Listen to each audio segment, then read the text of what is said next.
Pai com direito estraga casamento. Primeira vez postando aqui, aviso justo, estou com jet lag no meu celular, então desculpe se a escrita não está perfeita. Mas estou furioso com esse pai super autorizado que não deu a mínima para arruinar um momento importante da vida de quase 90 pessoas. Ontem, nossos queridos amigos se casaram numa cerimônia épica e íntima. Eles permitiram crianças nesse casamento, mas o plano era colocá-las no espaço da varanda, caso alguém precisasse levar uma criança. Mais tarde, confirmei isso com a noiva. Nosso grupo se levanta para a cerimônia e nos sentamos. Olhamos ao redor e percebemos que estamos cercados por todos os lados por crianças com menos de 9 anos. Somos todos sem filhos por opção, então olhamos uns para os outros, mas, honestamente, a maioria das crianças estava comportada e seus pais conseguiam se comunicar não verbalmente com eles quando precisavam ficar quietos, e eles conseguiam. A cerimônia começa e parece que tudo vai ficar bem. O noivo e a festa nupcial entram e estávamos todos nos preparando para a entrada da noiva quando um garoto atrás de nós começa a reclamar alto para sua mãe lhe dar seus carrinhos. Eu quero meus carrinhos, eu quero meus carrinhos. Ele estava muito exigente, ao invés de cuidar dele, ela começa a procurar os brinquedos na bolsa. Talvez isso o faça ficar quieto. A noiva entra e a cerimônia começa. Foi uma bela mistura de tradições religiosas e acréscimos criativos de coisas significativas. O tempo todo esse garoto está fazendo barulhos altos e batendo seus brinquedos. Tive que cobrir meus ouvidos com a mão para conseguir ouvir a cerimônia e muitos outros se viraram para olhar e ver o que estava acontecendo. Até a festa nupcial estava olhando ao redor. Acreditasse que a mãe notaria e entenderia que é hora de levar o filho para passear. Mas não. Ele fica cada vez mais alto, gritando sobre seus carrinhos ou qualquer outra coisa. A mãe dele não faz nada. Finalmente, durante o momento da cerimônia em que a mãe da noiva estava tentando recitar uma bênção, um membro do nosso grupo se virou e disse à mãe que seu filho estava sendo muito perturbador e pediu para ela levá-lo para fora. Fiquei muito grato por isso. Ela finalmente bufou e levou o garoto para fora, mas achamos que isso demorou muito para acontecer. Na recepção, essa mãe super autorizada se aproximou de mim e eu estava no meio de uma conversa importante, exigindo saber quem eu era e quem eram meus amigos sentados ao meu lado. Eu disse a ela que éramos amigos íntimos dos noivos, ela então exigiu saber nossos nomes. Eu disse a ela tanto faz. Mas então ela começou a andar por aí procurando meu amigo para pedir a ele que saísse, e quando o encontrou, começou a gritar foda-se para ele, dizendo a todos que estavam ao alcance da voz que não conseguia acreditar que a noiva e o noivo seriam amigos de pessoas tão terríveis. Eu me aproximei e perguntei qual era o seu verdadeiro problema, e ela disse que era o tom de voz dos meus amigos. Eu disse a ela que era muito decepcionante termos perdido a bênção por causa de seu filho perturbador. Ela apontou o dedo, acenou com as mãos em minha cara, dizendo que era um direito dela ter o filho com ela. Devido a toda a comoção, um amigo dela apareceu para ver o que estava acontecendo. As mães autorizadas começaram a falar sobre como nós atacamos. A amiga dela então disse em voz alta, deixei meu filho em casa, com uma risada. Então, a mãe legítima voltou para mim com suas mãos levantadas e exigiu saber se eu tinha filhos. Eu ri e disse que não, pensando na minha cabeça. Para evitar problemas como esse, ela então colocou a mão na minha cara e foi embora. Essa mulher não tinha motivo para ter seu filho na sala principal da cerimônia, ela se recusou a respeitar o pedido de manter as crianças na varanda, mas também não tinha controle sobre os pais, como as outras pessoas com crianças. De qualquer forma, sou apenas um amigo, mas sei que a festa nupcial estava tendo dificuldade em se concentrar durante a cerimônia por causa dessa criança. A audácia desse pai ficará para sempre gravada na memória deste destino de casamento para nós. Quero dizer, uau! Essa mulher achava que tinha o direito de fazer o que quisesse no casamento de outra pessoa. Que situação complicada. TLDR, uma mãe super autorizada se recusa a tirar seu filho perturbador de uma cerimônia íntima de casamento e quando alguém finalmente diz algo, ela perde a cabeça. Por quê? Você sabe, ela tem o direito de fazer o que quiser no casamento de outra pessoa. Que situação! Meu casamento não foi nada extravagante, apenas uma coisa de quintal, mas caramba, foi meu. Estou usando meu porque parecia que eu estava dizendo que todo mundo lendo isso se casou naquele dia. Para voltar ao assunto, esperei até os 40 anos para encontrar o cara certo e, finalmente, ter um casamento. Fiquei seriamente chateado quando a irmã dele ficou lá com um presunçoso olhe para mim, sou uma mamãe, sorri e deixe seu bebê gritar assassinato sangrento durante toda a cerimônia de 5 minutos. O oficiante parou e olhou para ela. Parei e olhei para ela. Meu marido parou e olhou para ela. Estamos em um quintal, mana, leve a Banshee para dentro. O marido sabe muito bem o quanto isso me irritou. Eu ainda estou amargamente chateado. Eu esperei tanto tempo. Eu não queria filhos, mas família. Assim, em poucos anos, levando um monte de gente à praia para a renovação de votos ao pôr do sol, alugando quantas casas forem necessárias por uma semana inteira e pagando todas as despesas. A irmã não foi convidada. A melhor jogada que já fiz foi tornar nosso casamento com Fira. Eu tinha um grande amigo com 3 mordedores de tornozelo e mora perto do cio dele, que também tem 3. Família próxima, então você convida todos. Assisti a um casamento de um companheiro de quem eles também eram amigos. Não foi possível descobrir onde minha esposa estava durante a cerimônia. Acho que um dos mais novos também era você e o outro estava dormindo. De alguma forma, minha esposa foi solicitada a ficar de olho neles por alguns minutos no carro, e eles desapareceram por 1 hora. Os pais puderam assistir à cerimônia, enquanto minha esposa não. Então, durante a recepção, os outros 5, a não adormecido, correram como oligas. Depois que nossos convites apenas para adultos foram enviados, meu amigo com os 3 ligou e perguntou, incerto, mas você não quer dizer o meu? *K sim, quero dizer o seu. O seu e os seus SILS são o motivo. A esposa do meu primo tentou colocar o filho deles em um voo comigo. Ai, vamos lá. Faz tempo que observo esse subreddit, mas parei por causa da pandemia, pela saúde mental, sabe? Mas há um tempo que queria contar essa história.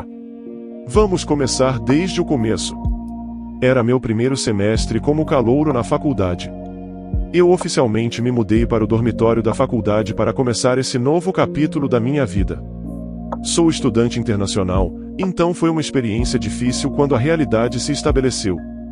Felizmente, eu tinha meu primo, que não via há anos, e sua esposa, que morava em Dallas, e eles me ajudaram a conseguir um número dos Estados Unidos, roupas de cama e materiais escolares. Avançamos para o intervalo do Dia de Ação de Graças. Aceitei a oferta do meu primo para ir a Dallas durante a pausa, pois era melhor do que ficar nos dormitórios. Conheci seus 2 filhos, um filho e uma filha. Nós colocamos a conversa em dia, vendo como nossas vidas haviam se desenrolado até aquele ponto. A pausa acabou e voltei para a faculdade para estudar para as provas finais. Foi então que aconteceu. A esposa do meu primo pediu um favor por mensagem. O favor: levar o filho de 8 anos deles de volta para o Caribe comigo, porque a madrinha dele queria vê-lo. Eu disse a ela que não podia fazer isso porque não sabia quando minhas provas terminariam. Na verdade, eu sabia sim. Só disse isso para que ela me deixasse em paz ou fizesse algo ela mesma. Eu já tinha decidido, com o apoio da minha mãe, que não faria isso. Avançando algumas semanas depois, eu estava relaxando no aeroporto, cuidando da minha vida, quando meu bom primo me ligou. Ele perguntou se eu estava fazendo algo para a esposa dele. Eu disse que não e expliquei a situação. Ele me agradeceu e achei que aquilo seria o fim disso tudo. Mas não acabou por aí. Eu a vi com o filho dele segurando uma mala e uma bagagem de mão enquanto eu caminhava para o meu portão de embarque. Meu primo não estava em lugar algum. Perguntei a ela o que estava acontecendo. Ela deu uma história triste sobre como a madrinha dele queria vê-lo e disse que ele se comportaria bem, enquanto abraçava minha perna. Fiquei chocado. Senti meu coração acelerar. Os grupos estavam sendo chamados e eu tinha que tomar uma decisão. Observação: e eu tinha acabado de completar 18 anos na época. Eu mal conhecia essa criança. Gosto de ter tudo organizado e planejado para evitar confusões, e isso complicaria tudo. Além disso, a imigração poderia criar problemas para mim. Por fim, eu não conhecia a madrinha dele nem sabia como ela era. Eu disse a ela que não, afirmando que, se ela quisesse fazer isso, poderiam ter planejado uma viagem em família juntos e não abandonar a criança comigo. Ela disse que já tinha comprado a passagem e que eu poderia muito bem levá-lo. Eu disse não novamente e embarquei no meu voo. Minha família ficou orgulhosa de mim por ter me mantido firme, pois eles também não gostavam dela. Acontece que, algum tempo depois ou durante a pandemia, meu primo e sua esposa se divorciaram. Compreensível. Sua agora ex-esposa agiu pelas suas costas ao tentar colocar o filho em um voo internacional, quando poderiam ter planejado uma viagem em família juntos. Obrigado por ler. parabéns por não se curvar sob pressão. Você absolutamente fez a coisa certa. Não consigo entender o que se passa na cabeça de pessoas assim. Quero dizer, como isso faz sentido para alguém?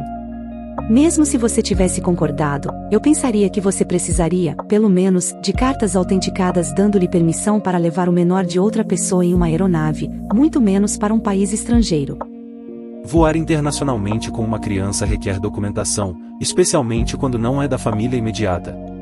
Eles provavelmente não o teriam deixado embarcar, e possivelmente o teriam detido, fazendo com que você perdesse seu voo. Minha mãe me obriga a dirigir pela cidade todos os dias, mas não paga a gasolina. Eu, 18 anos, feminino, recentemente consegui um emprego de entregadora pelo DoorDash. O pagamento não é muito alto, pelo menos na minha cidade. Eu pago pela gasolina para fazer as entregas. Minha mãe, no entanto, 39 anos, feminino, é uma sanguessuga repugnante. Ela é viciada em pílulas e álcool. Ela mora com o pai dela e não paga contas. Só recebe dinheiro dele. Ela não pode dirigir porque teve várias infrações por dirigir sob influência de álcool e perdeu a carteira de motorista. Em qualquer dia típico, eu coloco um pouco de gasolina no meu carro e começo a fazer entregas pelo DoorDash.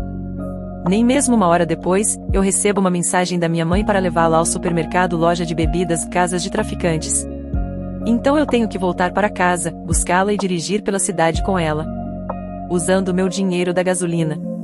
Eu já disse a ela que não posso pagar por isso continuamente. Eu coloco gasolina para fazer meu trabalho e depois uso a maior parte dela com ela. Às vezes ela implora por dinheiro adicional. Mal consigo empatar as contas. Ela não pagou pela gasolina em 2 semanas, mas eu a levo aos traficantes dela até 3 ou 4 vezes ao dia. Hoje, eu a levo ao médico. Depois ela quer que eu dirija 20 minutos para buscar os cigarros dela. E, claro, eu também tenho que pagar por eles. Eu digo a ela que não posso pagar por isso, mas ela me obriga a fazer mesmo assim. Faz com que eu entregue meu cartão e senha. Obviamente, não estou feliz em fazer isso, mas engulo minha raiva e faço mesmo assim. Ela me chama de vadia. Eu começo a chorar imediatamente. Estou dando a ela o resto do meu tanque de gasolina e meu dinheiro e sou chamada de vadia? Ela continua explicando por que me chamou de vadia. Porque eu não pago as contas, ela também não, e não quero contribuir para o lar, levando-a para traficantes. Essa é uma briga diária. Eu imploro desesperadamente para ela que não posso pagar por isso, e ela fica furiosa. Eu realmente gosto de trabalhar como entregadora, mas mal posso me dar ao luxo de trabalhar. Estou me mudando para a faculdade em algumas semanas e estou muito animada para que esse pesadelo acabe. Não pretendo visitá-la com muita frequência quando sair. Resumo, mal consigo me sustentar trabalhando porque estou presa gastando meu dinheiro com gasolina e minha conta bancária com a minha mãe viciada e odiosa. Toda família tem aquela primeira geração que avança e encerra o ciclo de seres humanos lixo. Tenha orgulho de ser essa pessoa. Pare de colocar gasolina no carro, mantenha-a bem baixa e exija o dinheiro da gasolina antes de levá-la a qualquer lugar. Esconda seu cartão. Não dê dinheiro a ela. Aprenda a dizer não. Diga ao seu avô, você não vai sustentar sua mãe. Mal entendido ou malícia? Prezados, saudações. Essa é a minha primeira vez escrevendo aqui. Não sei porquê, mas resolvi juntar coragem e escrever sobre isso, pois estava me matando por dentro. Passei o último ano muito mal por conta de algo que pensei que foi um mal-entendido, só que no final acabou sendo algo muito mais que isso. Atualmente, tenho 28 anos e vivo no Japão, não sendo descendente. Sempre fui apaixonado por uma garota descendente de japonês com quem me relacionei na adolescência, que conheci em um curso. Queria entrar em mais detalhes, mas creio que isso faria o post ficar meio tedioso, então vou tentar resumir um pouco. Quando o curso acabou, acabamos indo para cantos diferentes. Essa garota sempre teve problemas com a família dela e, desde que a avó dela faleceu, esteve sozinha contra o mundo. Uns anos atrás, ela teve uma filha com um ex dela, mas o cara era um babaca e acabou abusando tanto dela que ela fugiu e ficou morando de favores em outra casa. Depois de muito tempo, ela entrou em contato comigo. Eu sempre tentava entrar em contato com ela para saber se estava tudo bem, pois ao menos queria manter a amizade, mas o namorado ciumento a privou de todas as redes, às vezes, até fingia ser ela. Um belo dia, ela resolveu entrar em contato comigo e explicou tudo o que aconteceu na vida dela nos últimos 4 anos. Ficamos conversando à distância por um tempo, e ela disse que tem vontade de ir para o Japão também, mas não poderia deixar a filha para trás, e a juíza responsável pelo processo de guarda e autorização para levar menor sem o consentimento do pai biológico estava demorando muito para dar continuidade no processo, fazendo ela ficar no Brasil contra a vontade dela. Um trauma que ela tinha era que outros namorados com quem se relacionou só queriam transar com ela ou usá-la para vir para o Japão. Um certo dia, no meu local de trabalho, um outro brasileiro disse que um casal de descendentes que temos aqui era um desperdício, pois poderiam estar dando visto para quem não é descendente. Apesar desse casal em questão ser um pouco complicado, já que o cara era ciumento pra caramba, eu não concordei com aquilo e disse: o amor, além de ser cego, também não é visto. Quando contei isso para ela, ela interpretou que eu estava concordando com o cara que havia falado que relacionamento entre descendentes é desperdício, e a nossa relação e dinâmica mudaram drasticamente, chegando ao ponto dela pedir um espaço.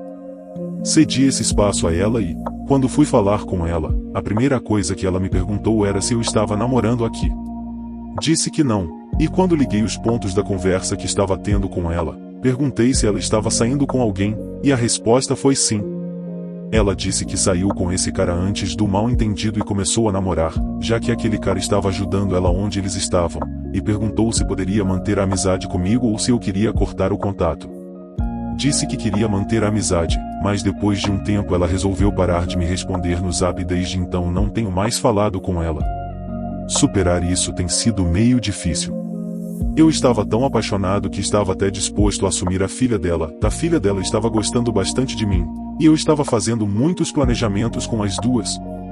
Acham que mesmo se eu não tivesse contado aquilo de amor não é visto e o mal-entendido não tivesse acontecido, ela arrumaria outra desculpa para se livrar de mim? Parece que ela desistiu de vir para o Japão também.